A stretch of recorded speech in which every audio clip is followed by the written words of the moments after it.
എൻ്റെ പ്രകാശ, നീ വല്ല ചാനലും കയറി കോമഡി ഷോയ്ക്ക്. ഉറപ്പാ നിൻ്റെ ഈ കോമഡി ആയിട്ട് ജനം ചിരിച്ച് മരിക്കും. അനിതേ, അമ്മയെ വിളിക്ക്. നല്ല കോമഡി ആക്കണമെങ്കിൽ വരാൻ പറ. ഇവിടെ ഒരാളെ ജർമ്മനി പോകുന്നു. എന്താ പ്രതിഭ? അമ്മ ദൈവം ജർമ്മനിക്ക് പോകുന്നു, നഴ്സിൻ്റെ പണിക്ക്. വിസയ്ക്ക് 3 ലക്ഷം രൂപ വേണോ അത്രേ. ഈശ്വര, നീ എന്നെ എങ്ങനെ ചിരിപ്പിക്കാതെ. നിനക്ക് എന്തു പറ്റി പ്രകാശ? തമാശ അല്ലമ്മേ, ഞാൻ കാര്യമായിട്ട് പറഞ്ഞു. നേഴ്സിംഗ് കഴിഞ്ഞിട്ട് ഇത്രയും കാലായി, നീ ഇവിടെ ഏതെങ്കിലും ആശുപത്രിയിൽ പണിയെടുത്തോ? പിന്നെ ജർമ്മനി. അമ്മ ഇവിടെ നക്കാപ്പിച്ച ശമ്പളമേ കിട്ടുള്ളൂ. എന്തെങ്കിലും കൂടുതൽ വേണമെങ്കിൽ സമരം ചെയ്യണം.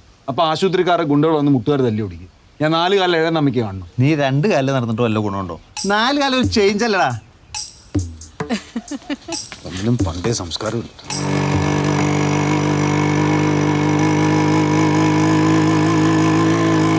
എടാ, ബൈക്ക് വിറ്റാലും പിന്നെ വേണ്ട പണം. കിട്ടുന്നതാവട്ടെ. എടാ, നിന്റെ അളിയനെ ദുബായ് ഡ്യൂട്ടി ഫ്രീന്ന് 6 കോടി ലോട്ടറി അടിച്ചില്ലേ? ഈ 3 ലക്ഷം അയാൾക്കൊരു പ്രശ്നമാണോ? 10 പൈസ കിട്ടില്ല. അയാൾ അല്പന. ലോട്ടറി അടിച്ചപ്പോൾ തന്നെ ഡ്രൈവർ ജോലി വേണ്ടെന്ന് വെച്ചില്ലേ. വേറെ എന്തെങ്കിലും വഴിയുണ്ടോ പറ. എന്തെങ്കിലും ഈട് കൊടുക്കണ്ടെങ്കിൽ ഒരു വഴിയുണ്ട്. എന്ത് വഴി? എടാ, നമ്മുടെ ആ മാവുങ്കല കേശവനാരില്ലേ, ആ, പുള്ളി തരും. പക്ഷെ കൃത്യമായിട്ട് പലിശ കൊടുക്കേണ്ടി വരും. അത് പ്രശ്നമില്ല. അതെ, കൊടുക്കാൻ തീരുമാനിച്ചാലല്ലേ പ്രശ്നമുള്ളൂ. ഈട് കൊടുക്കാൻ വീടും സ്ഥലമൊക്കെ കൂട്ടുസ്വത്താ. അമ്മയത് തരില്ല. പക്ഷേ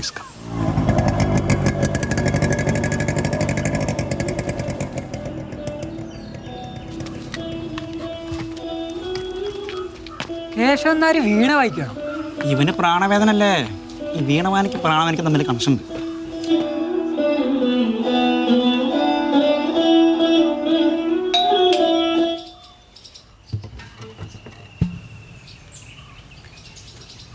എന്തെല്ലാരും കൂടെ? കേശവേട്ടനെ ഒന്ന് കാണാമെന്ന. അയ്യോ, ചേട്ടൻ മൂന്നാറി ഭൂമി കയ്യേറാൻ പോയേക്കുവാ. ഭൂമി കയറാൻ? അതെ. അവിടെ പോലീസൊക്കെ ഉണ്ടാവില്ലേ? റിസ്ക് അല്ലേ? ഏയ്, വലിയൊരു കുരിശും കൊണ്ടാ ചേട്ടൻ പോയേക്കുന്നത്. കയ്യേറിയ സ്ഥലത്ത് ഈ കുരിശ് നാട്ടിയാൽ മതി, ഒരു പ്രശ്നം ഉണ്ടാവില്ല. ഇനിയിപ്പോൾ രണ്ടും കൽപ്പിച്ച് അളിയനെ ചെന്ന് കാണാൻ വഴിയുള്ളൂ. പോയാലൊരു വാക്ക്, കിട്ടിയാലൊരു ആന എന്ന് കേട്ടിട്ടില്ലേ? എനിക്ക് വലിയ പ്രതീക്ഷയൊന്നുമില്ലടാ. എന്നാലും ഒന്ന് മുട്ടി നോക്കാമല്ലേ? മുട്ടി നോക്കുന്നേ. അങ്ങനെയാണെങ്കിൽ നിങ്ങൾ ബൈക്ക് കൊണ്ട് പോയിക്കോ. ഏതോ ഒരു കൃഷ്ണകുമാർ സെക്കൻഡ് ഹാൻഡ് ബൈക്ക് നോക്കുന്നുണ്ടെന്ന് പറഞ്ഞില്ലേ? ഒരു ഓട്ടോ എടുത്തിട്ട് ഞാൻ ഇറങ്ങിക്കോളാം.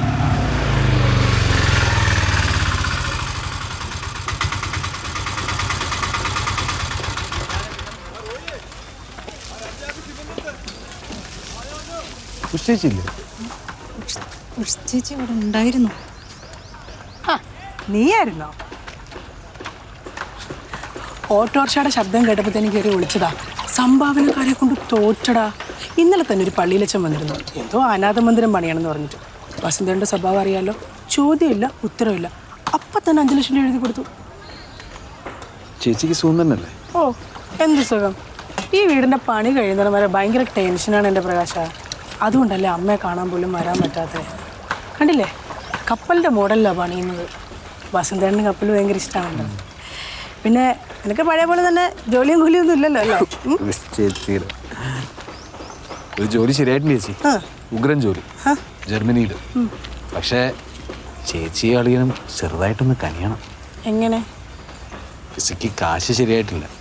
ഒരു 3 ലക്ഷം രൂപ കുറവുണ്ട്. ശമ്പളം കിട്ടിയ ആദ്യം ആ കാശ് ഞാൻ തിരിച്ചു. പക്ഷേ വസന്തേട്ടനോട് പറഞ്ഞ് ചേച്ചി ഇതൊന്ന് ശരിയാക്കി തരണം. ഇന്നലെ നീ എവിടെയായിരുന്നു? ഇന്നലെ എവിടെയൊക്കെ തന്നെ ഉണ്ടായിരുന്നു. എന്നിട്ട് ഇങ്ങോട്ട് വരായിരുന്നു? ഇന്നലെ എറണാകുളത്ത് നിൽക്കുക. അത് എൻ്റെ കുറ്റാണോ? എടാ, ഇന്ന് രാവിലെയാണ് ലംബോർഗിനി വാങ്ങാൻ തീരുമാനിച്ചത്. കയ്യിലുണ്ടായിരുന്ന കാശെടുത്ത് അപ്പം തന്നെ അഡ്വാൻസും കൊടുത്തു. ലംബോർഗിനി നന്ദിനി എന്നൊക്കെ പറയുന്ന പോലുള്ള പശുവല്ലേ? നാടനാണെങ്കിൽ വെച്ചൂരും കാസർഗോഡ് കുള്ളനൊക്കെയാണ്. ലംബോർഗിനി പശുവോ? എടാ പൊട്ട, ലംബോർഗിനി എന്ന് പറഞ്ഞാൽ വലിയ പണക്കാർ മാത്രം വാങ്ങുന്ന കാറാ. 2.5 കോടിയാ വില. എനിക്ക് 3 ലക്ഷം രൂപയുടെ ആവശ്യമുള്ളൂ. നടക്കില്ല പ്രകാശ. വസന്തേട്ടൻ കാശൊക്കെ ബിസിനസ്സിലിട്ടേക്കുക. നീ ചെല്ല്. ലംബോർഗിനിയെ പറ്റിയാണ്.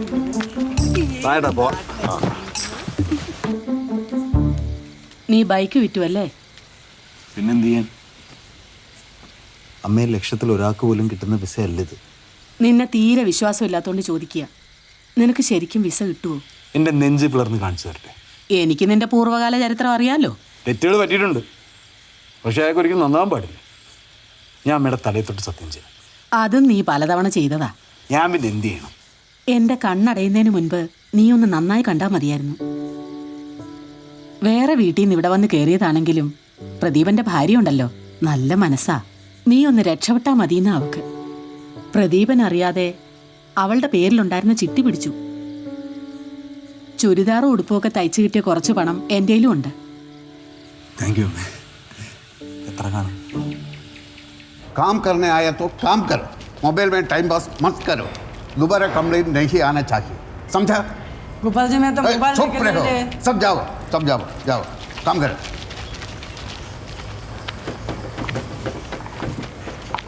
ആ ഇതെങ്ങനെ ഇവിടെ? വണ്ടി കണ്ടപ്പോൾ തോന്നി ആളുകളുടെ അടുത്ത് തന്നെ ഉണ്ടെന്ന്. എന്താ പുതിയ തട്ടിപ്പ്? തട്ടിപ്പ്? ഗോപാൽജി എന്നെ അങ്ങനെയാണോ കണ്ടിരിക്കുന്നത്? എങ്ങനെയെങ്കിലും രക്ഷപ്പെടാൻ ശ്രമിക്കുന്നല്ലാതെ. വണ്ടി കയറി.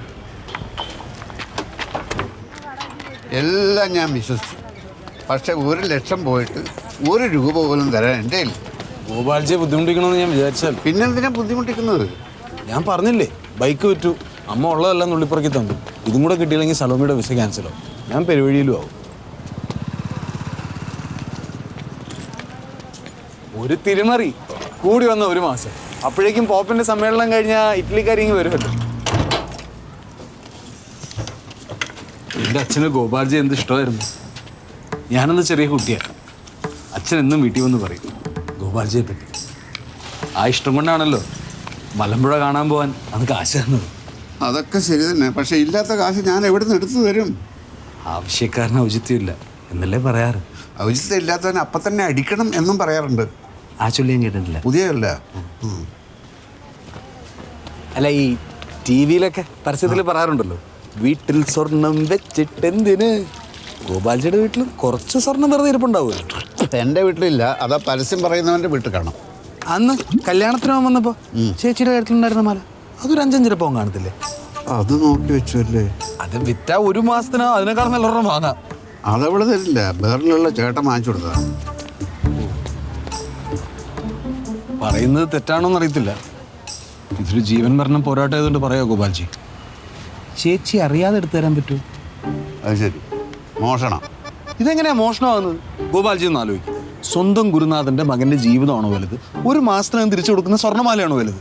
അതല്ല പ്രശ്നം. ഞാൻ ഇന്ന് വരെ എൻ്റെ ഭാര്യയെ വഞ്ചിച്ചിട്ടില്ല. നിങ്ങളൊരു ഭർത്താവാണോ? സ്വന്തം ഭാര്യയെ വഞ്ചിക്കാത്ത ഏതെങ്കിലും ഒരു ഭർത്താവ് ഇന്ന് കേരളത്തിലുണ്ടോ? പ്രകാശ, ഉറപ്പൊന്നും തരാൻ പറ്റില്ല, ഞാൻ ശ്രമിച്ചു നോക്കാം. അത് മതി.